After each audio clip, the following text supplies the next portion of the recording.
నమస్తే తీన్మార్ వార్తలకి స్వాగతం. ముందుగాల హెడ్లైన్స్ కాదు, అందరికీ వినాయక చవితి శుభాకాంక్షలు. పిల్లలు మంచి మొక్కుకున్నారా?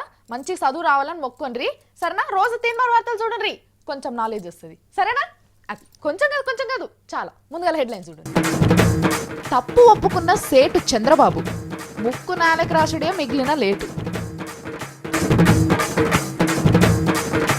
మందన్న మదికి మళ్ళొక ఆలోచన, అశోక్ బాబుకి ఆఖరి థ్యాంక్స్ బాకీ. 23 జిల్లాల సీఎం పోస్ట్ వదిలేసిన కిరణ్, 13 జిల్లాల సీఎం పోస్ట్ వెనుక టీ మంత్రులు. సారాంశమే లేని ప్రసంగాల నావ, కుందూరు వారి ముద్దు బిడ్డ జాన. పాములతో బుడ్డదాని పరాష్కాలు, సర్పాలతో చిన్నదాని సయ్యాటలు.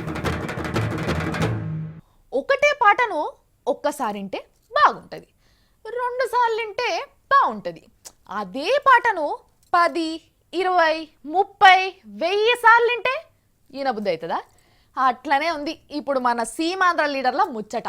పాడిందే పాడి తాడు తెగేటందుకు దగ్గరకు వచ్చిన పాట మాత్రం ఆపుతలేరు.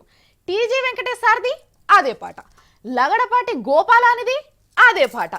పాడిందే పాడరా అదేదో ఉంది కదా, అదనమాట.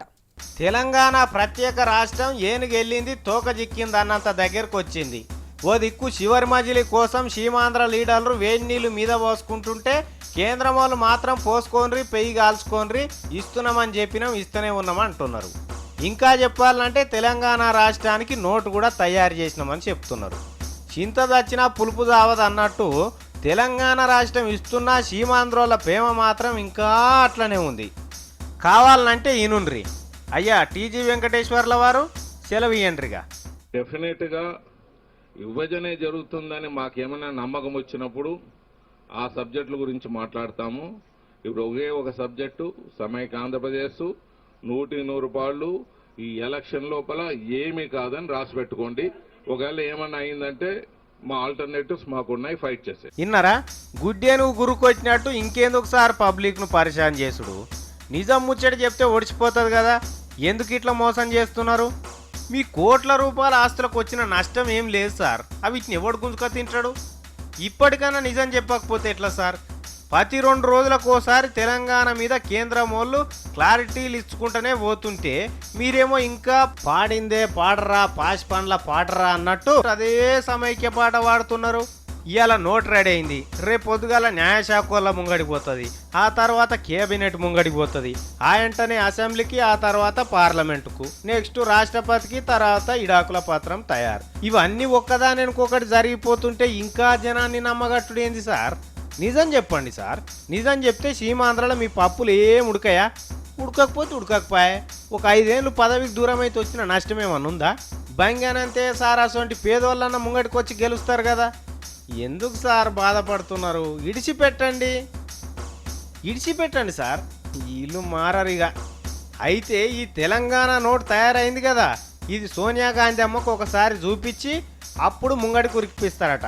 మరి ఆమె తీసుకున్న నిర్ణయం ప్రజలకు ఏం కావాలనో ఏమొద్దో అన్నీ ఆమెకి ఎరికే కాబట్టి ఆమెకు చూపించాలి కదా. అన్నీ చూసినాకనే పంపితే మంచిగుంటుంది ఎంతైనా. అందుకే మా అంటే ఇంకో వారం పడుతుండొచ్చు, తెలంగాణ రాష్ట్రం మాత్రం వచ్చుడు ఖాయంగానే కనిపిస్తుంది. అయితే పరిశాన్ ఏంటంటే సీమాంధ్రల పబ్లిక్ను నమ్మిస్తున్నారు చూడు. అటు చంద్రబాబు, ఇంకో దిక్కు షర్మిలమ్మ, ఈ టీజీ లగడపాటి అసొంటి వాళ్ళు. వీళ్ళని చూస్తేనే జరంత బాధ అనిపిస్తున్నది. పాపం ఇడిపోయినాక ఏం సమాధానం చెప్తారు సార్ అక్కడి ప్రజలకు? సరే ఏమన్నా చెప్పుకోరి, మీ పాపం మీ ఏంటనే. 2 దినాల నుండి మా మల్లన్న ఏందేందో మాట్లాడుతుండు. మాట ఏడ మొదలు పెడుతుండో ఏడ ఆపుతుండో అర్థమైతలేదు. ఏమన్నా బీమార్ దాకిందేమో దౌకానికి పోయి చూపించుకొని రా అని కూడా చెప్పిన. ఏం లేదు పానం బాగానే ఉంది అని అంటుండు. కానీ ఏం మాట్లాడుతుండో ఏందో నాకైతే ఏం సమజ్ అయితలేదు. మీరన్నా చూడుండ్రి, మీకేమన్నా అర్థమైతే నాకు చెప్పుండ్రి. ఇగో చూడు రాములమ్మ, నువ్వు చెప్పమంటున్నావు కానీ వాళ్ళకు కూడా ఏం అర్థమవుతుందో ఏమో. సార్ 1 గంట సేపు మాట్లాడిండు, దాన్ని 1 నిమిషంలో చెప్పుదామని చూస్తున్నా. చూడుర్రిగా. 2 ప్రాంతాల ప్రజలు సంయమనంతో ఉండాలని, పార్టీలు కూడా శాంతిని పాటించాలని ప్రజలకు ఇంతకు ముందే నేను పిలుపునిచ్చినట్లుగా ఢిల్లీలో కూడా దీనిపై తీవ్ర ప్రయత్నాలు జరుగుతున్నందున ఎవరు కూడా రెచ్చగొట్టుకునే విధంగా మాట్లాడకుండా ఉండాలని, పరస్పర సహకారం అందించుకోవాలని, పోటాపోటీగా మాట్లాడుకోవద్దని కోరుతూ సీమాంధ్ర ప్రాంతానికి చెందిన నాయకులు కూడా రెచ్చగొట్టకుండా ఉండాలని చెప్తూ, కొందరు ఏవేవో మాట్లాడితే వాటి గురించి పట్టించుకోవద్దని తెలియజేస్తూ, శాంతి సామరస్యం విరసిల్లే విధంగా కాబట్టి సమస్య ఇప్పుడు ఒక కొలిక్కి వచ్చినందున మాలో మేము ఎంతో తర్జన భర్జన పడిన అనంతరం కొన్ని విషయాలు మీతో పంచుకోవాలని భావించి ఈ విధంగా మీ ముందుకు వచ్చామని,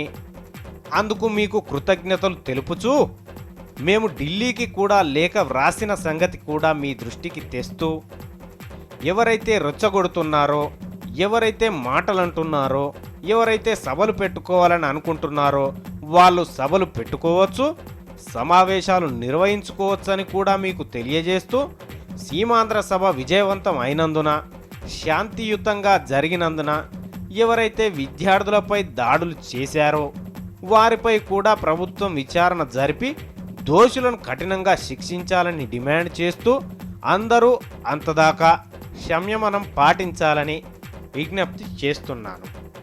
ఇగో ఇది మన జానారెడ్డి సార్ మాట్లాడింది. సార్ ఈ తెలుగులో అయితే అర్థమైతలేదు, జర ఇంగ్లీష్లో చెప్పు సార్. ఎక్కువ లక్ష్మయ్య గారు ఇంగ్లీష్లో 4 మాటలు చెప్పండి. ఇంగ్లీష్లో ఒకటే కదా బయట మాట్లాడుకున్నాను. ఎందుకు దీంట్లో చెప్పండి. అయ్యో చెప్పండి చెప్పేసేయండి. ఇదే సంయమనం పాటించమనేటువంటి విషయం. Same thing. మా మల్లన్న జానారెడ్డి సార్ పెట్టిన మీటింగ్కి పోయి ఉంటాడు. ఏం అర్థం కాక ఆ ముచ్చట ఉన్నట్టు అప్పచెప్పుంటాడు. మీరేం అనుకోకుండ్రి. మన తెలుగు జాతి అత్యున్నత బిడ్డడు అదే నారా చంద్రబాబు నాయుడు గారిని నారా చంద్రబాబా నాయులు అంటే బెటర్గా ఉంటుందని కొంతమంది పబ్లిక్ అంటుండ్రు. బాబు గారు బాబా అవతారంలో ఎందుకు దర్శనమిచ్చిండు? పబ్లిక్కు చంద్రబాబు సారు రూపము ఎట్లా కనబడ్డది? భక్త జనానికి సారు అలియా స్వామివారు చేసిన హితబోధ ఏంది అనేది స్టోరీలా ఇవ్వరంగా చూపించబోతున్నాం. మీరు వేసుకోండి. ఇన్నారా, ఇన్నేళ్ళకు బయటపడ్డది అసలు ముచ్చట.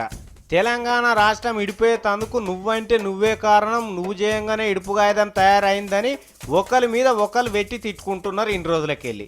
ఇంతలోనే ఇంకో మనిషి వచ్చి, ఓ పిచ్చి నాయకులారా, అసలు రాష్ట్రం ఇడిపోయేందుకు నేనే కారణం, అనవసరంగా మీరెందుకు తిట్టుకుంటున్నారు అంటున్నాడు. ఈ ముచ్చట ఎవరన్నారో ఎరికేనా? మన హైటెక్ పీఠాధిపతుల వారు శ్రీ శ్రీ శ్రీ నారా నాయుడు గారు. ఇంకా ఇలా అసలు ముచ్చట కూడా చెప్పిండు. నేను కేసీఆర్ సారుకు మంత్రి పదవి ఇయ్యక చేసిన తప్పే ఇవాళ రాష్ట్రం ఈ పరిస్థితికి వచ్చింది అంటున్నాడు. చూసినరా, తెలంగాణకి కొలువు ఇయ్యకపోతేనే ఇవాళ రాష్ట్రం విడిపోయిందని నిజమైన ముచ్చటనే ఒప్పుకున్నాడు కదా. అంటే చంద్రబాబు సార్కు తెలంగాణలో ఉన్న తెలివి కల్లోలకు మంత్రి పదవులు ఇచ్చుడు ఇష్టం లేదన్నట్టు.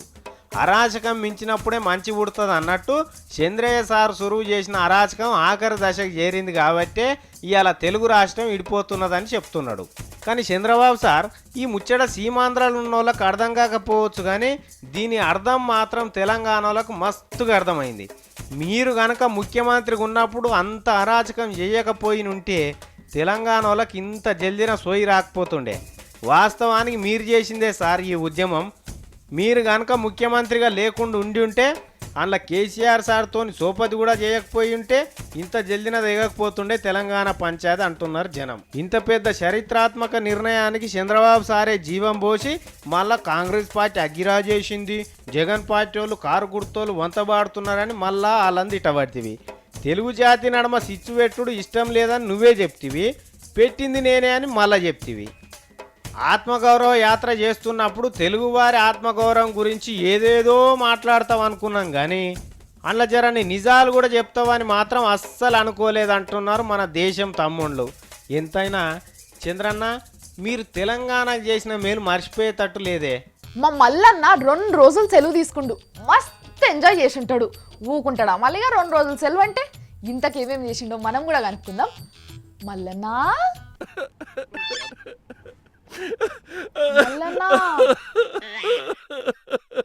ఊకో సామి, పోనీ ఏడవకు మల్లన్నా ఊకో సామి, ఊకో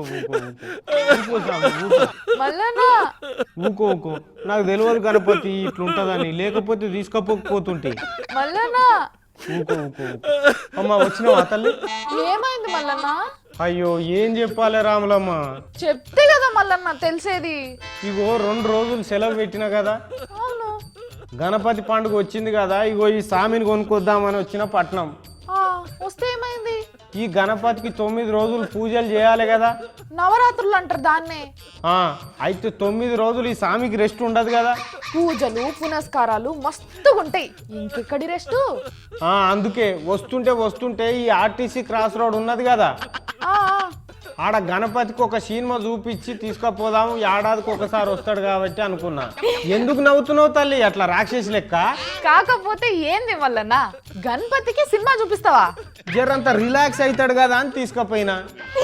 పిచ్చి మల్లన్న, గణపతికి ఏం అర్థమవుతుందని సినిమా చూపిస్తాను? ఎందుకు అర్థం కాదు, ఆయనకు అన్ని అర్థమవుతాయి.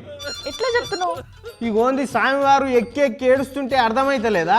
అయ్యో ఎందుకు ఏడుస్తున్నాడు గణపతి? మళ్ళీ ఎందుకంటవేంది, రామాయణం అంత తిన్నాక రామునికి సీత ఏమవుతుంది అన్నట్టు. అరే నాకు అర్థమైతలేదు మల్లన్న. సినిమా నచ్చలేదని. ఇంతకీ ఏం సినిమా చూపించినావు? నేను వద్దు అంటుంటే గణపతి స్వామి తుఫాన్ చూద్దాం పా అని తోలుకపోయిండు. మరేమైంది? బానే ఉంది కదా. ఏం బాగుంది ఏం పాడైంది? ఎందుకు మల్లన్న, అది మన చిరంజీవి సార్ కొడుకుది కదా. అది నాకెరికే గాని మన గణపతి స్వామికి ఏం ఎరక. ఇంతకీ గణపతి ఏడుపుకి కారణం ఏంది?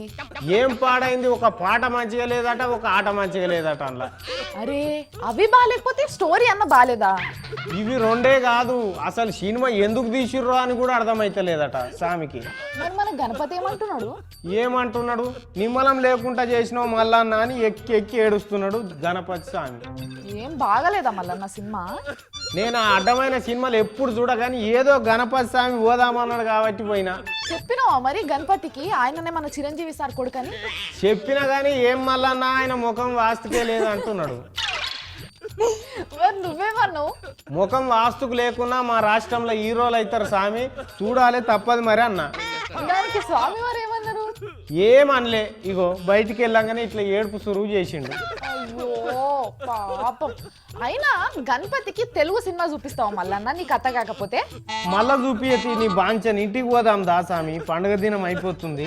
పో ఏదో ఒకటి బతికిలాడి తీసుకోపో. రా స్వామి, నీకు ఐస్ క్రీమ్ కొనిస్తుందా నడమ.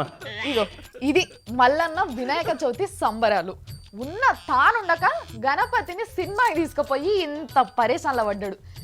ఏమోతి ఇప్పుడు ఇంకేమన్నా జరంతా అడిగిందంటే ఏడుస్తాడు.